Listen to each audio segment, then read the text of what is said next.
Bonjour, nous allons voir comment se connecter à BBB pour pouvoir configurer une salle pour effectuer des formations ou des réunions. Donc, première chose à faire, aller sur apps.education.fr. Voilà. Accéder à la plateforme. Ici, je vais aller sélectionner mon académie. Moi, la mienne, c'est celle de Versailles. Voilà. Une fois rendu sur l'académie de Versailles, vous avez toutes les applications ici qui sont accessibles. Et je vais aller sélectionner webinaire. Voilà. Une fois que je suis là, soit j'ai déjà un compte, je peux aller m'identifier, soit je vais créer un compte si je n'en ai pas. Donc, moi, j'en ai un, je vais m'identifier, sachant qu'ensuite, vous allez pouvoir mettre dans vos favoris votre plateforme pour éviter de vous connecter sur la plateforme générale et puis ensuite sur l'Académie de Versailles.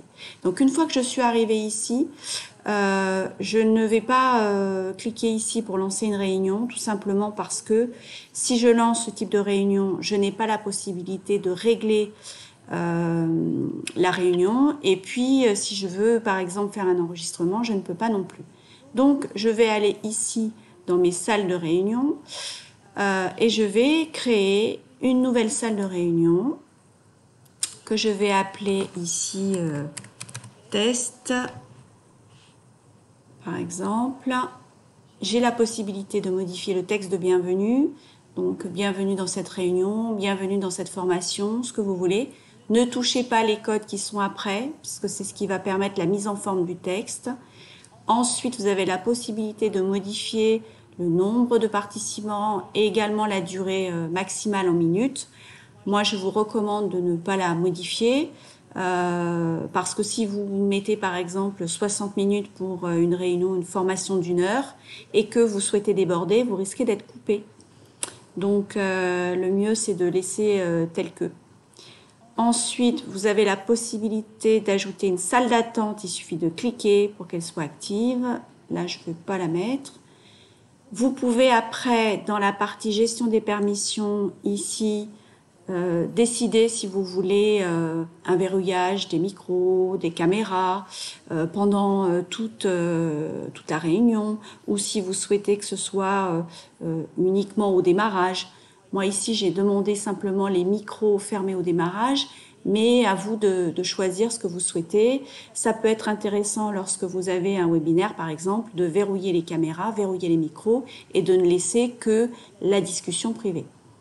Ensuite, vous pouvez personnaliser ici en mettant un message de bienvenue pour les modérateurs.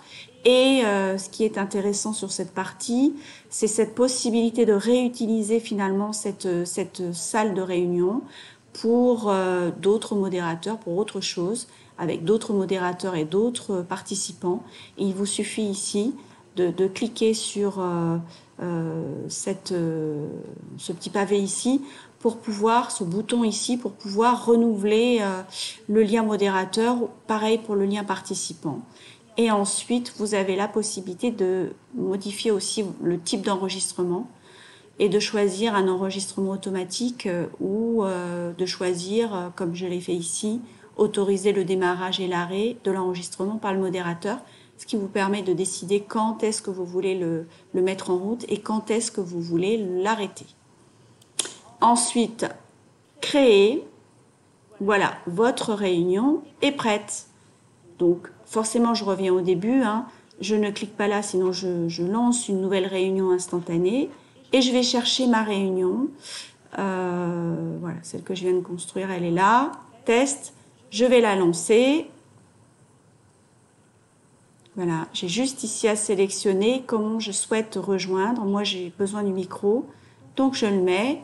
Vous êtes actuellement la seule personne dans cette conférence. Voilà, et maintenant, je suis à l'intérieur de mon salon et je n'ai plus qu'à ajouter mes documents, partager mon écran, etc. Mais ça, ce sera pour une prochaine vidéo. Merci pour votre écoute.